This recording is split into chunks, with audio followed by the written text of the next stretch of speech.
بسم الله الرحمن الرحيم الحمد لله والصلاة والسلام على رسول الله صلى الله تعالى عليه وسلم. خۆشەویستانم کتێبی نازداری ئەذکاری ئیمامی نەوەوی یەکێکە لەو کتێبانەی کە مسلمان زۆر سوودی لێوەرئەگرێت و یەکە لەو کتێبە زۆر مەقبوڵانەی کە ئیمامی نەوەوی نووسیەتی و عالەمی ئیسلامی هەمووی سوودیان لێوەربگرتووە و لێبینیوە. کۆمەڵی کتابی جوان جوان لە باسی ذیکرەکانە بۆ ئێمەی باس کرد، لە ئیخلاص و نیەتەوە لەگەڵ ئێمە دەستی پێ کرد. دواتر هات باسی کردەوەکانی شەو ڕۆژی مسلمانی کرد کە ئێمە چی بکەین لەو لەحظەیە کە خەبەرمان ئەبێتەوە، چۆن ڕۆژانەی خۆمان بەڕێ ئەەکەین ئیتر لە هەموو جۆرەکانی ذیکر لە بانگدانێکەوە، لە ذیکری پێش نوێژ و دوای نوێژەوە،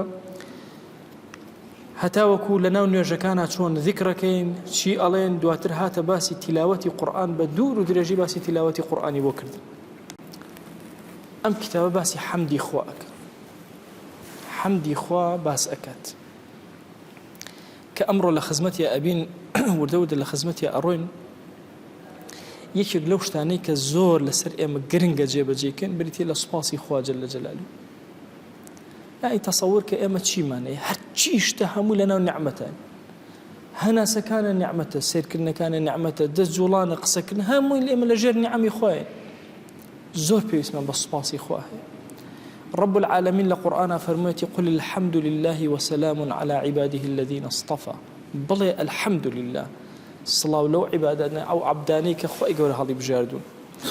بلي وقل الحمد لله سيريكم آياته فتعرفونها. بلي الحمد لله خوي قول آياتكاني خوي رجانا بشان أدا. بلي الحمد لله الذي لم يتخذ ولدا. بلي الحمد لله أبو أوبر وردقارك من دالي النية. لئن شكرتم لأزيدنكم. فرمويتي أجر شكراني من تان كرد بوتان زيادكم. فاذكروني أذكركم واشكروا لي ولا تكفرون. ذكري من كان ذكرتان أكم، سباسم كان، كفرانا ما كان. أم آياتنا همويا صريحا بويك أمر أكن بتو حمدي خواك، شكري خواك، وفضل ينزور قوري شكر حمدي خوا. پیغمبر صلى الله عليه وآله وسلم لفرماشتكي بيروزا أفرمي كل أمر ذي بال لا يبدأ فيه بالحمد لله فهو أقطع. هر كردويك توئكي خاوني أو بيا كردويك جيجي اهتمام وقرنجيك توبي أجر بحمدي خوا دس بينا كرد أو إتر بركتي تيانية. للروايتك أفرمي لم يبدأ فيه، لا يبدأ فيه بحمد الله، لا يبدأ فيه بالحمد.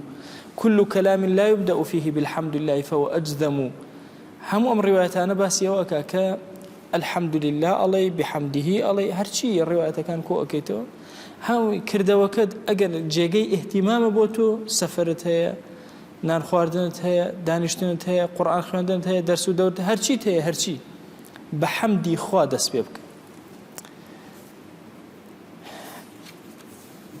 زانان فرموي أنا سنتها إنسان همو دس بيكردنيكي بحمدي خواب. همو مصنف كتاب أنوسي دو كلمة دو ديار أنوسي بحمدي خواب دس بيبك. هر درسك وتوا بحمدي خواب دس بيبك، هر درسك خوان بحمدي خواب دس بيبك، خطبتي دا قصت كربو خلق بحمدي خواب دس بيبك. خطيب وخاطب من هي خطيب يعني أو كسي الروان بيجيك خطبة جمعة من بوأدا، خاطب أو كسي خوازبيني أكا تنال لخوازبينيا بحمدي خوا دەست پێ بکە. لە هەموو کردەوەکانە کە گرنگن لە ژیانی تۆیە بەحەمدی خوا دەست پێ بکە. ئیمامی شافعی ئەفەرمێ پێم خۆشە لە بەردە کە کەسی ئیماندار لە بەردەم ختبەکەیە، لە بەردەم داخوازیکردنیشیە حەمدی خوا بکە، ثەنا لەسەر خواکە، سەڵەوات بۆ دیداری پێغەمبەری خوا صلی الله عليه وسلم بنێرێ ئینجا ئەو کارە خەیرە جێبەجێ بکە، هەنگاوی بۆ بنێ. حمدي خوان نەک هەر تەنها لە سەرەتاوە، لە سەرەتا و لە کۆتاوە بکە. سنەتە لە پێش هەموو شتێکەوە تۆ حەمدی خوا بکە وەکو باسمان کرد. لە کاتی لێبوونەوەش ها لە نان لێبوویتەوە، لە ئاو لێبوویتەوە، لە پژمەیەکت کرد، خوازبێنی ئافرەتێکە کرد، داوای ئەوەت لێ کرد کە زەواجت لەگەڵا کە عەقدی نیکاحە بۆ کرا، لەسەر ئاو چوویتە دەرەوە. لە هەر شوێنێک لەم شوێنانە کە زۆر زۆر لە شەریعەتە لە هەموویانە سوپاسی رب العالمین بکە. سنة وهايا هر كتابة كنسرا سرتاكي بحمدي خوا دەست پێ بکە.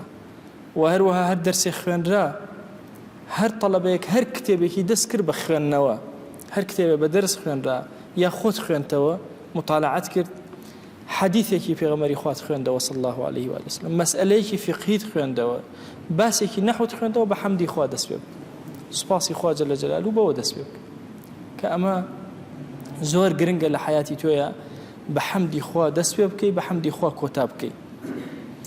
باشترین عیبارەت لە حەمدی خوایە چییە؟ بڵێم ئەلحەمدولله، بڵێم ئەحمەدوڵڵا، بڵێم نحمیدوڵڵا، چی بڵێم؟ ئەفەرمێ باشترین جۆر ئەوەی بڵێ الحەمدولله رب العالمین، وەکو لە سوورەتی فاتحە هاتوو.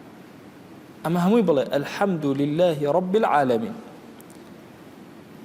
تەنانەت حەمدی خوایەکێکە لە ئەرکانەکانی خوتبە، ئەگەر خوتبەتدا واجبە لەسرت لە جومعەیە ئەبێ حەمدی خوات کردبێ، ئەگەر حەمدی خواتیان نەکردبێ ئیتر جومعەکە هیچی بەتاڵە، هیچی دروست نییە.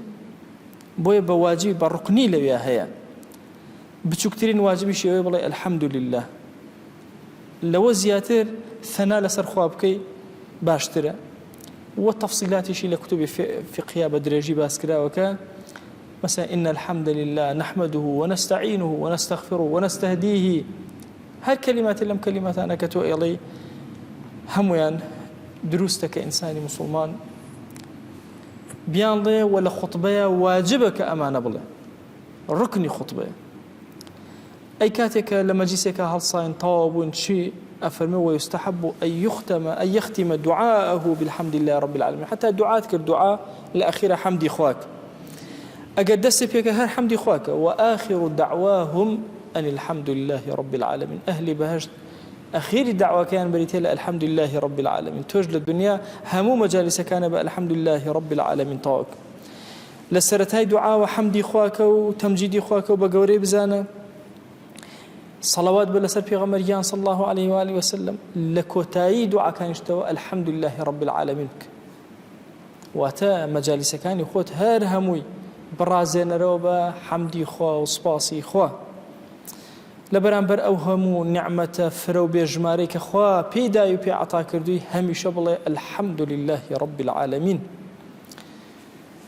خوای گیان داوات لێ ئەکەین بە ناوی جوانت وەصیفەتی بەرزە بە ئیسمی عەظەمەت ئەم کتێبە و کەلیماتەکانی بکەرە ڕووناکی ژیانمان، بیکە ڕووناکی ناو گۆڕمان، لە ساحەی مەحشەرا بیکەرە شەفاعەتکارمان یا رب العالمین.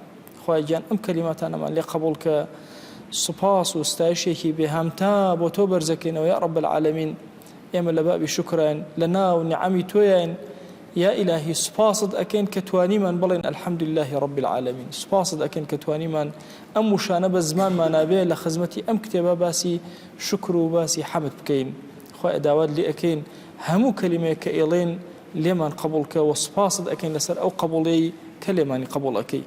آمین آمین والحمد لله رب العالمين وصلى الله على سيدنا محمد وعلى آله وصحبه وسلم تسليما كثيرا أبدا إلى يوم الدين. خواه يقول لقناه مني شوي وجبوري وخالي ما قبولك.